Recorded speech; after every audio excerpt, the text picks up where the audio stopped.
Bom dia ou boa tarde, dependendo da hora em que se encontra desse lado, não é? E essa é a nossa aula sobre aquilo que é o estudo de sombra. Vamos fazer uma pequena introdução daquilo que é o estudo de sombras. Já é do vosso conhecimento que qualquer imagem que apanha a luz produz uma sombra. Produz uma sombra. A intervenção da luz resulta numa sombra. O que seria sombra? Sombra seria a parte da figura que não apanha a luz ou exatamente a reflexão da parte da figura que está sem a luz. Esta reflexão pode apresentar-se de duas formas. Uma das primeiras formas que nós podemos ver é a sombra própria, não é? A sombra própria. A sombra própria, como a nossa figura mostra, esta aqui, não é? Esta aqui representa a figura, não é? Neste caso, a figura seria este de A, B, C e D. Esta figura é interceptada por uma luz, não é? Uma luz. Esta luz vai gerar a sombra D', não é? A', não é? E temos aqui o C' e o B'. Esta é a figura da sombra própria desta figura A, B, C. A segunda sombra que aparece, não é? Depois da inserção da luz, é a sombra projetada. A sombra projetada é aquela que a própria imagem já faz com que ela surja, não é? Muitas vezes essa sombra é a representação da própria imagem. Não a parte da imagem que não apanha a sombra, mas a representação da própria imagem. Uma figura parecida com a figura original. Neste caso, temos a figura B, C, D e E, não é? E que teremos a sua sombra própria, que vai ser B', C', E' e o D'.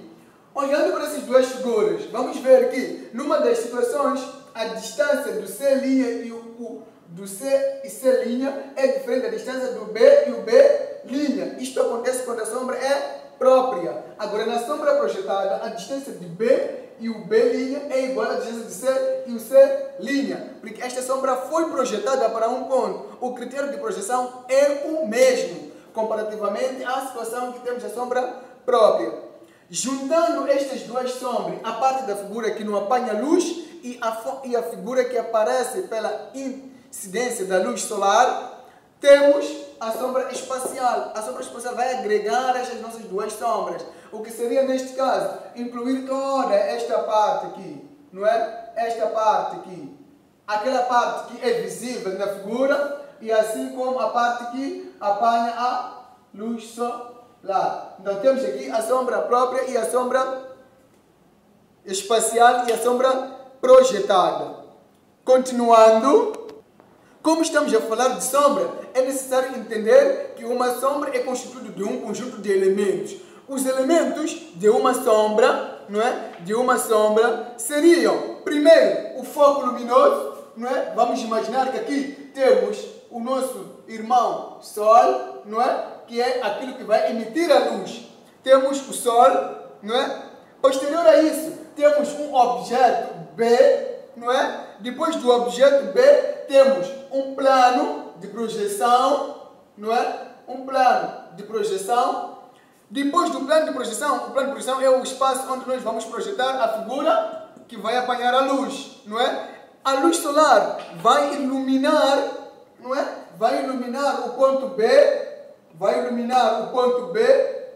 e gera no plano, temos este ponto B, vai gerar aqui no plano o quê? Um ponto também B. Então, esta aqui seria a sombra do ponto B. Neste caso, podemos já começar a trabalhar com os elementos técnicos. A sombra de uma figura representa-se sob forma de AS, não é? Que é o nome que se dá à sombra daquela figura. Isto é aquilo que é a projeção ou os elementos de uma sombra. Agora, vamos entender o que acontece, não é? Depois de termos os elementos todos, que temos a sombra e a figura projetada. Para projetar uma figura qualquer, é necessário que exista luz. E esta luz tem características próprias. Vamos imaginar que temos um objeto A, não é? Um objeto A de altura 2 centímetros, não é? De altura 2 centímetros, não é?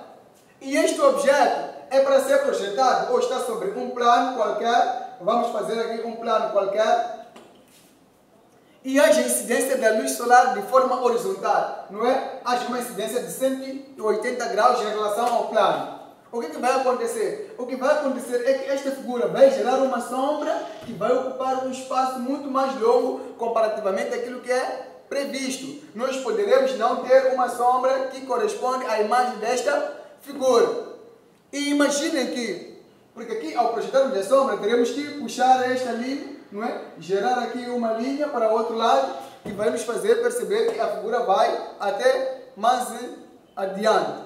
Agora, se a luz solar que incide de cima para baixo, corremos o risco aqui de encontrar uma figura grande em relação à figura projetada. Mas vamos imaginar que a luz também venha de cima, não é? Se vem de cima, corremos o risco aqui, vamos já imaginar, gerar uma sombra aqui. A sombra que teremos será minúscula em relação à projeção.